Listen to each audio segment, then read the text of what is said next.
దేశంలో అతిపెద్ద cyber security విపత్తు. క్వాంటాస్ ఎయిర్లైన్స్ కస్టమర్ల డేటా భద్రత ఇప్పుడు ప్రశ్నార్థకమైంది. దాదాపు 5.7 మిలియన్ల మంది కస్టమర్ల వ్యక్తిగత వివరాలను హ్యాకర్లు డార్క్ వెబ్ లో లీక్ చేశారు. మరి డిమాండ్ ఏంటి? ప్రభుత్వ విధానాలను మార్చాలనేంతగా హ్యాకర్లు ఎందుకు బెదిరిస్తున్నారు?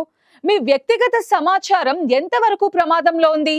స్కైస్ లో సేఫ్ అనుకున్న కస్టమర్స్ కి డార్క్ వెబ్ లో షాక్ తగిలింది. అవును, ఆస్ట్రేలియా జాతీయ విమానయాన సంస్థ క్వాంటాస్ డేటా చోరీపై సంచలన నిజాలు బయటపడ్డాయి. 5.7 మిలియన్స్ కస్టమర్స్ రికార్డ్స్ లీక్ అయ్యాయి. సైబర్ నిపుణుడు ట్రాయ్ హంట్ కూడా ఈ జాబితాలో ఉండటం ఈ దాడి తీవ్రతకు నిదర్శనం. క్వాంటాస్ ఇతర 40 గ్లోబల్ సంస్థలు సేల్ ఫోర్స్ క్లౌడ్ సాఫ్ట్వేర్ పై ఆధారపడగా ఆ డేటాను హ్యాకర్లు చోరీ చేశారు. రాన్సమ్ చెల్లింపు గడువు దాటిపోవడంతో హ్యాకర్స్ ఏ మాత్రం కనికరం చూపకుండా కస్టమర్స్ డేటాని డార్క్ వెబ్ లో రిలీజ్ చేశారు. ఇక్కడే అసలు డ్రామా మొదలైంది. సైబర్ ఎక్స్ట్రాక్షన్ కి డబ్బు చెల్లించకూడదనే ప్రభుత్వ విధానంపై హ్యాకర్లు తీవ్రంగా మండిపడ్డారు.